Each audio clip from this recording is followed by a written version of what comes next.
The Secretary hails from California and in 1986 would graduate first among his class of more than 1,000 cadets at the U.S. Military Academy at West Point. He would then serve until 1991 as an armor officer with the 2nd Squadron, 7th Cavalry, 4th Infantry Division. Upon earning a law degree from Howard University, he went to work for a DC-based law firm and then, in the late 1990s, moved to Wichita, Kansas, where he and 3 fellow West Point classmates bought into an aircraft parts manufacturing business. In 2010, voters in the Kansas 4th Congressional District elected him to the first of 4 terms in the U.S. House of Representatives, where he served until President Trump nominated him to be the CIA director in January 2017, and now as the Secretary of State since April 2018. The Secretary now serves as America's chief diplomat, which to the VFW is important because of the relationships America has with our allies in the Far East, Middle East, and Europe. Because of America's efforts to recover and return our fallen to their families, and to stop the proliferation of nuclear weapons and material. The Secretary was copied on a letter the VFW sent President Trump last year to urge that the return of Korean War remains be a discussion point with the North Korean leader in Singapore. The fact that it was included in a summit agreement and a little over a month later, North Korea released 55 transfer cases of American remains is very important to America's largest and oldest major combat veterans organization. The VFW wants more American remains returned home to their families. We need to keep this humanitarian mission above politics. We need to keep this one door open. And the VFW wants to aid in our government's efforts, just as we continue to do in Vietnam.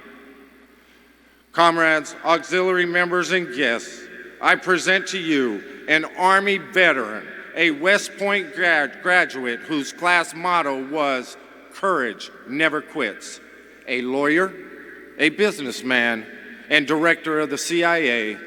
Please welcome Secretary of State Mike Pompeo.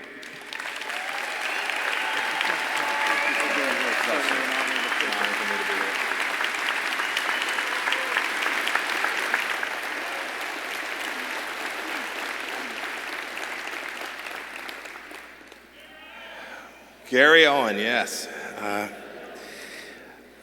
It's an honor to be here. Good morning to everyone.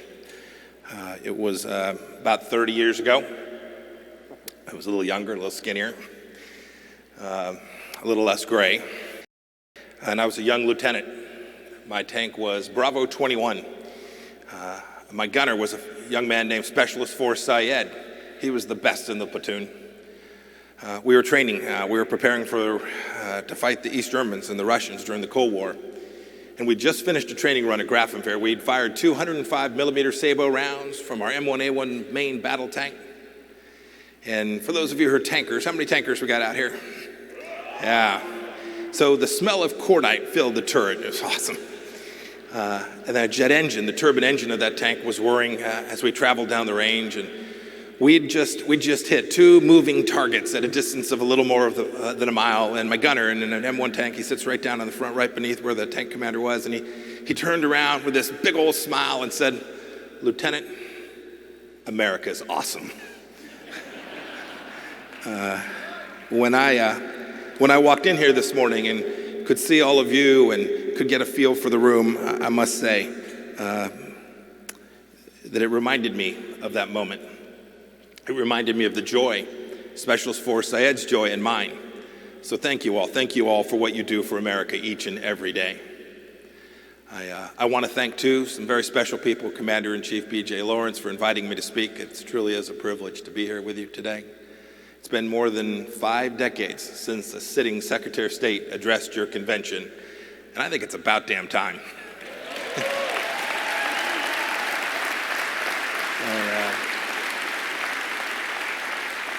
I also want to recognize VFW Auxiliary National President Sandy Kriebel and congratulate VFW National Commander Doc Schmitz and Auxiliary National President Peggy Hake.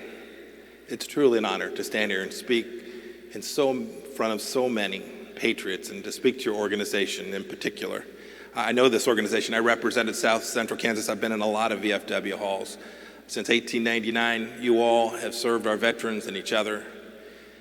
And nobody orders you to devote your time to this. You all do this because it's honorable. You do it because you have true servants' hearts, and I thank you for that.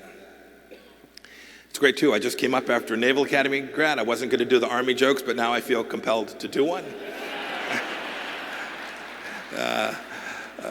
More seriously, your service and the service of generations before you have helped make America the great and glorious place that it is.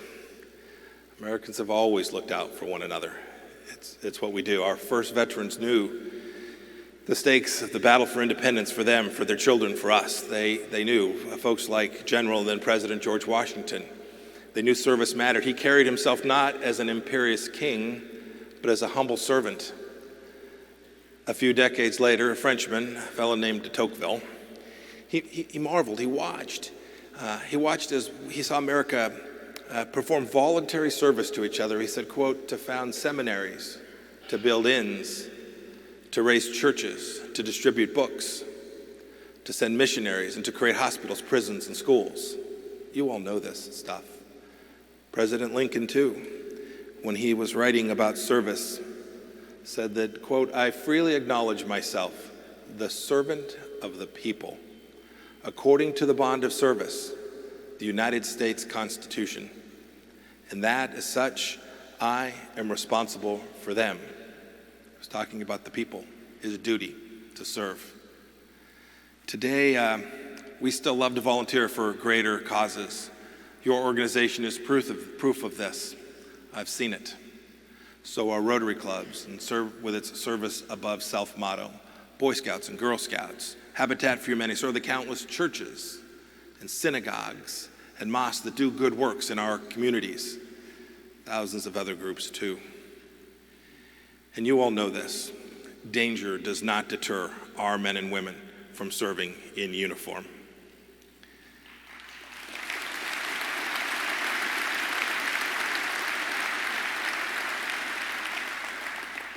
I was reminded of that on the very first day that I was sworn in as a member of Congress. I was sworn in. It was not the first time in my life. It was after my time in service in the Army. I was sworn in 24 hours earlier to defend the Constitution, and I got a note that said that there had been a young man killed in action whose family was in Wichita, Kansas. I made a call that day. It was one of my first acts as a member of Congress. I spoke with the father of Staff Sergeant Eric Nettleton. He's a hero of mine. I spoke to his father, who was that day a hurting man, and I was a brand new member of Congress. He knew that his son's death meant something. It meant something to his fellow Americans. And so while I was thanking him and his family for their commitment to America, it's a wonderful family, and their son's service, Staff Sergeant Netherton's father said something to me. He said something that sticks with me to this very day. He said, Mike, just don't let the bad guys win. Eric Nettleton gave all. He gave the ultimate service for his fellow Americans. As Secretary of State, my mission every day is to make sure we never let the bad guys win.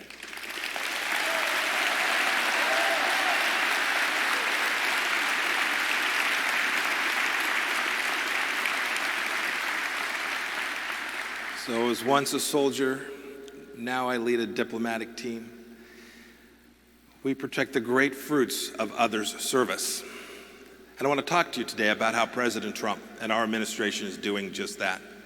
But a little history, I think, is in order to talk about. Look, I know this. I know that diplomacy is our first and best tool for protecting American interest. It's how, when diplomacy is done well, it saves lives. It really matters. I tell my team that every day. It's how we build alliances with our friends and allies around the world. It's how we get American companies in the door so that they can grow their businesses in other countries, so that we can create jobs for your kids and for mine. It's how we keep our enemies' finger off the trigger, keeping troops out of harm's way. But when we do it wrong, when it's practiced poorly, diplomacy creates problems for our country, serious problems. We live in dangerous times. No one knows that better than the men and women in this room. Some of that's because our leaders made foreign policy decisions that didn't serve Americans well or put Americans first. We struck deals that enriched rivals like the Islamic Republic of Iran.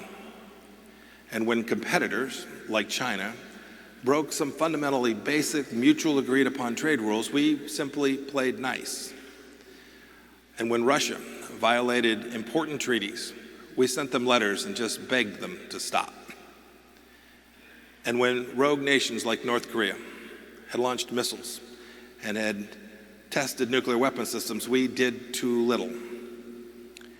We abandoned our friends too, not just in North Asia and the Middle East, but friends in Europe, in the Arctic, in Southeast Asia, and indeed where I just came from, South America. And perhaps saddest of all, we let the doctrines of global elites dictate our engagement. Instead of using the American creed, the one that you all fought for in places like Kasserine Pass and in Kumsang and in Kaisan and in Kirkuk and in Kandahar. Those are the values that America must rest upon.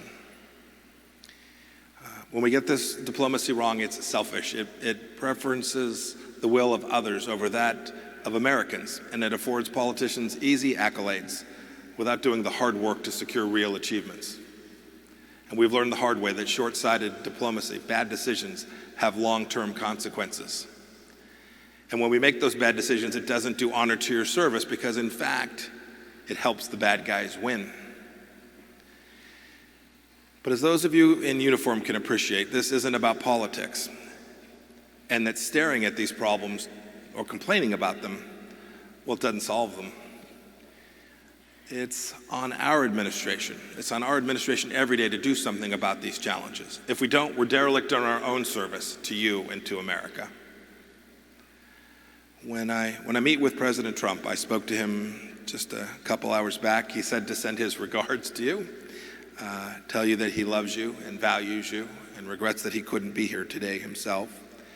When I meet with President Trump, the outcomes he wants are always very clear. I never have any doubt about commander's intent. And not only that, he expects me to deliver. He expects the State Department team to deliver for him. I start by trying to be true to men like Washington and men like Hamilton and all of our brilliant founders. I strive to stay true to their principles as the first idea and central defining idea. A right to life, to liberty, to the pursuit of happiness that are contained in the Declaration of Independence are our central guideposts. These are our constitutional rights. And President Trump is fearless in protecting our freedoms and in asserting our sovereignty. He, every day, wants to make sure that the bad guys don't win. 2, President Trump is unafraid. He's unafraid to try to do diplomatic tactics where the old ones were simply not getting the outcomes that America needs and deserves. You've seen this. You've seen this on North Korea, where we came into office and found that appeasement wasn't working, and neither did neglect. So we're maintaining pressure on the North Korean regime while keeping an outstretched hand for diplomacy. I've now had the chance to meet with Chairman Kim on multiple occasions. Indeed, I think I've spent more time with Chairman Kim than any other American, now surpassing Dennis Rodman.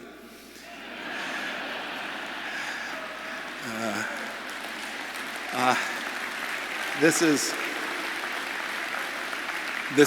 an important step towards achieving America's ultimate objective, the denuclearization of North Korea and the safety of countries in the region and all around the world.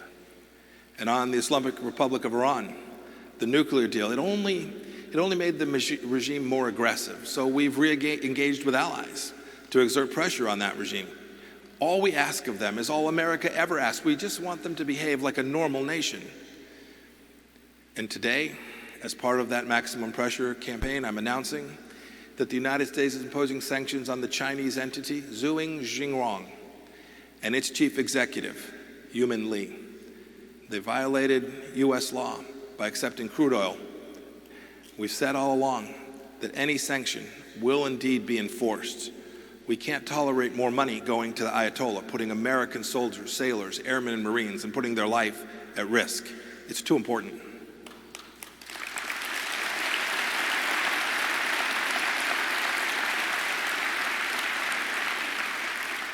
On Venezuela, our patience only emboldened Maduro and his Cuban masters.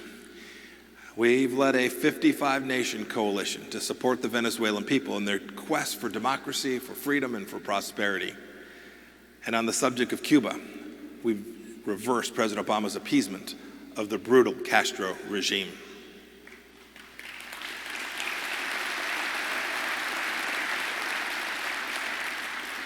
Now, it's important to note, this is sometimes misconstrued by some in the media, America First does not mean America alone. Indeed, other nations are rolling up their sleeves to work alongside of us. We're restoring friendships that were neglected for a long, long time. From Eastern Europe, to our partners in the Gulf, to the Pacific Islands. And of course, our relationship with Israel is unequaled. It's a democracy. It stands for the same things that we do here in America. That relationship is stronger than it's ever been. And we're very proud of that.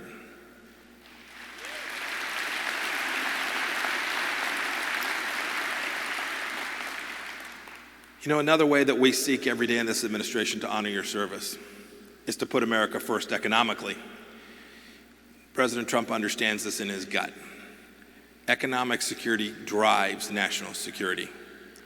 We can't support a military or a robust global diplomatic presence without prosperity. It's how we pay for deterrence. It's how we achieve peace. Now, those are just a few reasons why we insist on free and fair trade with rule breakers like China. There are many others. It's also why we tackle tough trade disputes with friendly partners like India.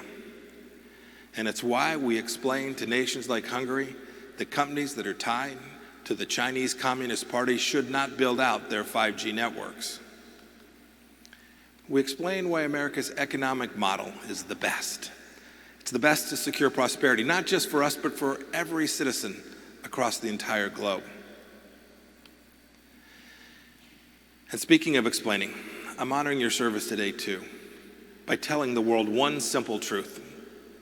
The U.S. military is a force for good, everywhere and always.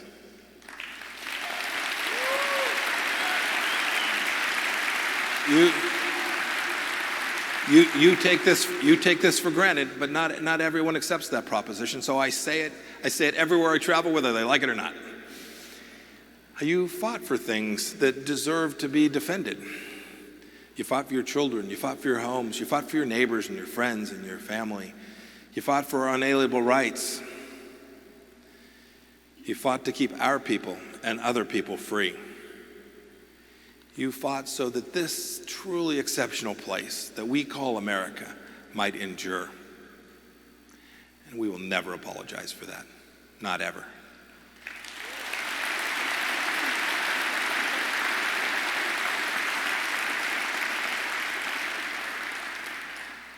Last but certainly not least, we take care of our own, both the living and the fallen. President Trump's Singapore summit with Chairman Kim produced the single largest return of remains from North Korea in history.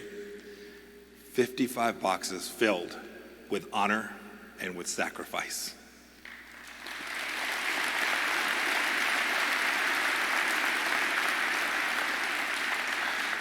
I remember sitting in the room negotiating with my counterpart. He's a former senior North Korean general. And I remember talking to him, and I think he was perplexed that we put this as the first among the items we wanted to talk about. Every one of you understands why we put that first and why we'll continue to work on this. And we will not stop working on this until every one of our fallen heroes and their remains have been returned to the United States of America.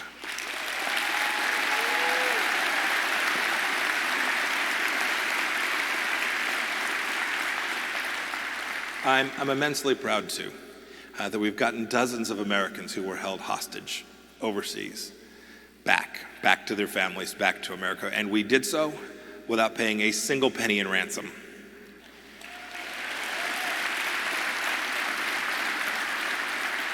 In just about 2.5 years, that's more than any other administration in modern history.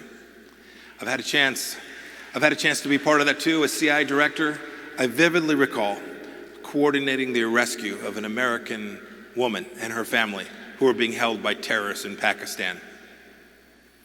And then too, I had the glory of flying back from North Korea, flying back and bringing home 3 Americans who had been held there wrongfully. It was quite an amazing thing. It was 2:30 in the morning. We arrived in Washington, D.C. President Trump and Melania and all the senior leaders were there from America, and the TVs, although it was 2:30 in the morning, every eye was riveted. It's how much we care as Americans about getting our compatriots home. It's how much President Trump and the administration cares about bringing these same people home.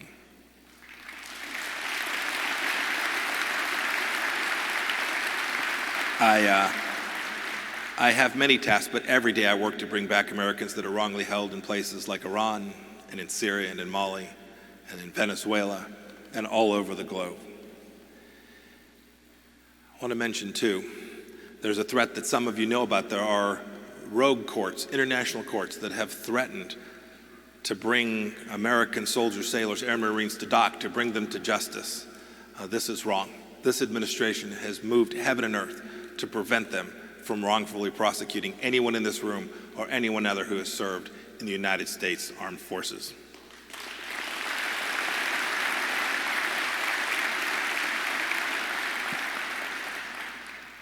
You know, it wasn't too terribly long ago, and I had an incredible opportunity to land in darkness. It was a desert. I was flown in on a helicopter. We were miles from the nearest light. I was then serving as America's chief spy, the director of the CIA, and I needed to get out to see this elite team. It was a small team of about 6 folks. I wanted to thank them for the work that they were doing, work that is truly remarkable. And this 6 or so team members, they were nearly all veterans of the United States Armed Forces. And this mission required exactly the kind of excellence and experience that service in the military provides. So I climbed down out of the helicopter, and I was met by an electrical engineer, a physicist, and 4 guys who told me, "Sir, we just get stuff done." And while I cannot tell you precisely their mission, I can tell you what I was thinking when I got back on that helicopter. I was thinking exactly what Specialist Force Syed had told me 30 years earlier. I was thinking that America is awesome.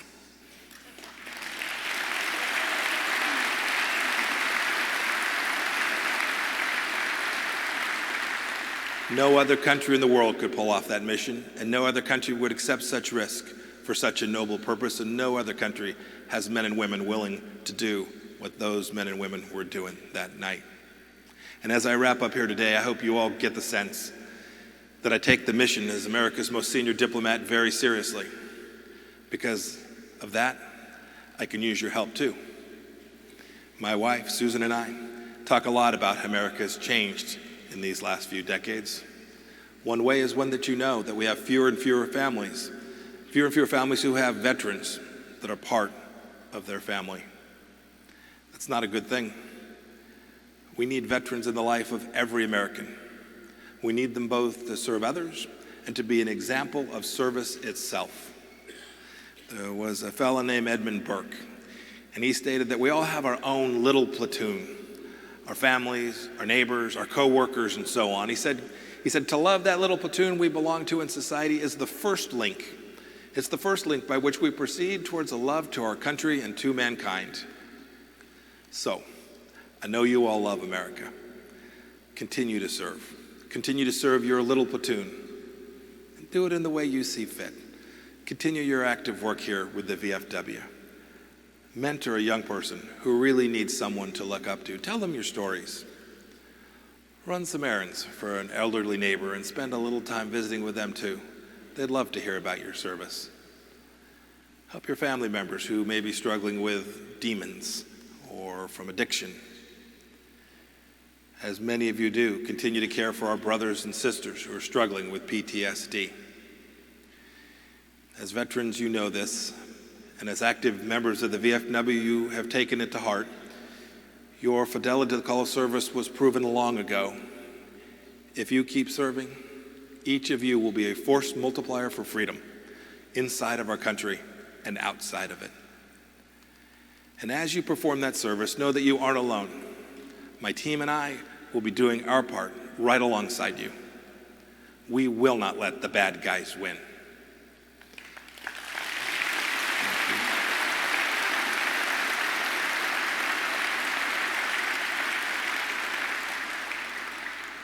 I want to thank each of you, VFW members, family members of those who have served. May God bless each of you. May God bless each and every veteran.